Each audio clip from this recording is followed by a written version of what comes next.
He pulled up to a dusty gas station, expecting a quick fill-up. But when he looked up and saw his school crush behind the pump, what he did next shocked everyone, including her. The sun scorched the highway as sleek black cars zipped past cracked roadside signs. Ryan Carter, 40, billionaire entrepreneur and tech industry giant, leaned back in the back seat of his luxury SUV as it pulled into a remote, run-down gas station. The driver had insisted they stop, low on fuel and nowhere else nearby. Ryan didn't even glance up at first. He was too busy reviewing investor notes on his tablet, calculating deals in digits most people would never see in their lives. "Just regular, fill it up," the driver called out through the window. A moment later, a soft voice replied, "Sure thing, sir." That voice.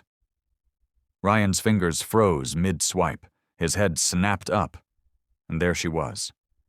Wiping her hands on a stained rag, ponytail slightly messy, uniform faded with sun and time. But the face? Unmistakable. Leah Brooks, his first crush, the girl who once made him write awful poetry in math class, the girl who topped every art competition, whose laughter used to echo down the high school hallway like a melody.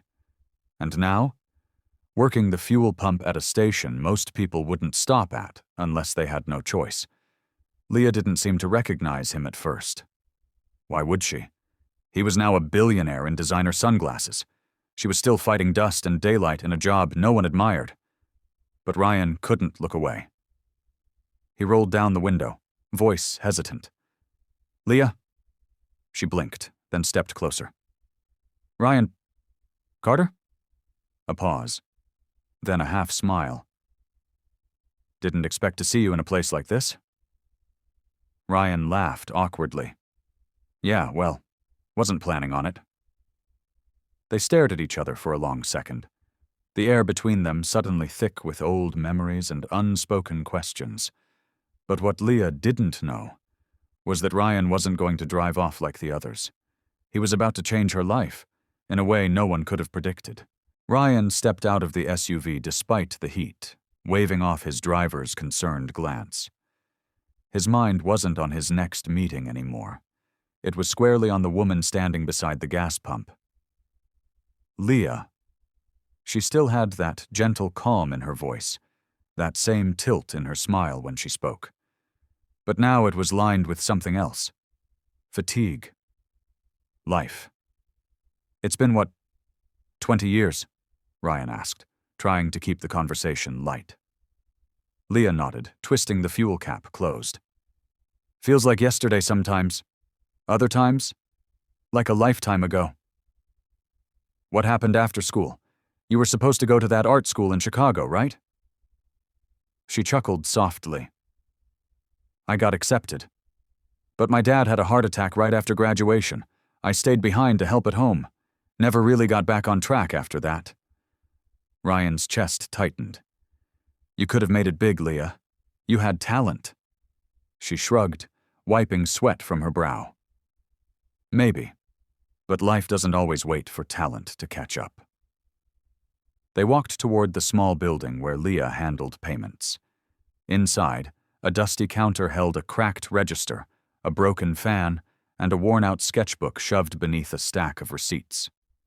Ryan noticed it instantly. "You still draw?" Leah hesitated, then pulled the sketchbook free. Inside were stunning pencil drawings, portraits, landscapes, illustrations with emotion so raw it felt like they were breathing. "Just for myself now," she said, voice low. Ryan was stunned. She wasn't just good. She was extraordinary, better than most of the modern creatives he'd thrown millions at. "Leah, these should be in a gallery." She laughed, almost defensively. "They're in a gas station drawer, Ryan. That's the gallery now." But Ryan's mind was already racing. This wasn't just a woman he used to like. This was a hidden gem, a fire buried in dust. And for the first time in years, Ryan Carter, the man who made billions spotting talent, felt something personal, I left her behind once. I'm not doing it again. But what he was about to offer her wasn't just a job. It was a doorway back into the life she gave up. And not everyone in his world would welcome it. The following morning, Leah stood outside the gas station at dawn, rubbing her tired eyes when a sleek black car pulled up once again. It was Ryan. But this time, he stepped out alone, holding a portfolio case in one hand and coffee in the other. "You came back," Leah said, surprised. "Told you I would," he smiled, handing her a cup. He motioned for her to sit on a bench beside the station wall. She followed hesitantly as he opened the portfolio and pulled out a copy of a digital contract. "I want to fund your work. I'm starting a new art tech project. AI, design, education. But it needs soul. And your art has soul, Leah." "Ryan," she said cautiously, "I haven't drawn professionally in years." "That changes now," he replied. "I'm offering you a full-time artist-in-residence contract. New York, loft studio, monthly stipend, no catch." Leah stared at him. Disbelief, fear, curiosity. "Why me?" "Because you're the best I've seen, and because I let you go once. Maybe this is me undoing that." She didn't answer right away. She spent that day finishing her shift in silence, head full of doubt and aching hope. That night she opened her sketchbook and drew until her fingers cramped. Not just doodles, visions, dreams. Heron. And at 2:17 a.m., she messaged Ryan one word. Yes. The transition wasn't easy. Leah arrived in New York 3 weeks later with nothing but her sketchbooks and one worn suitcase. Ryan's team welcomed her politely, some kindly, some with condescension. "A pump attendant turned lead designer?" one exec scoffed. "Must be nice having connections." Leah ignored them. She worked. She poured heart into every piece she touched. Branding illustrations, ad campaign sketches, AI visual models. She stayed late, asked questions, relearned every tool. And slowly, her work began to speak louder than the whispers.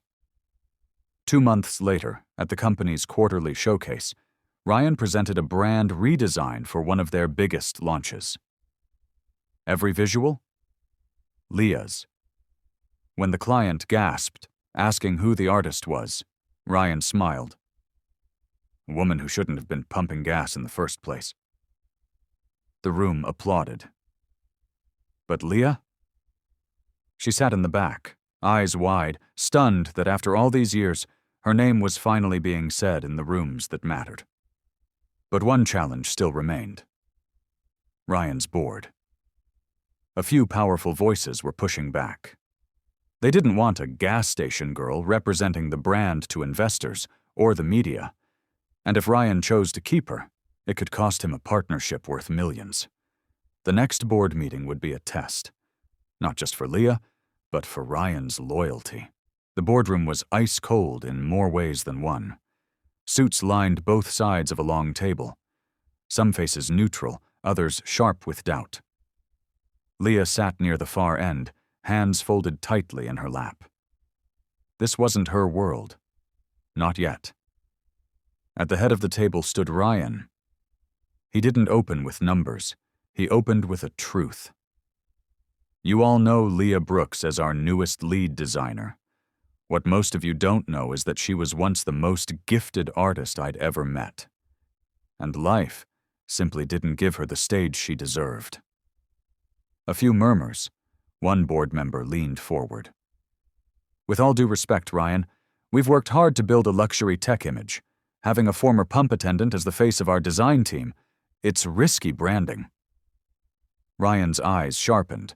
"And hiring mediocre insiders just because they fit the mold, is that safer?" "Leah's work didn't just impress clients.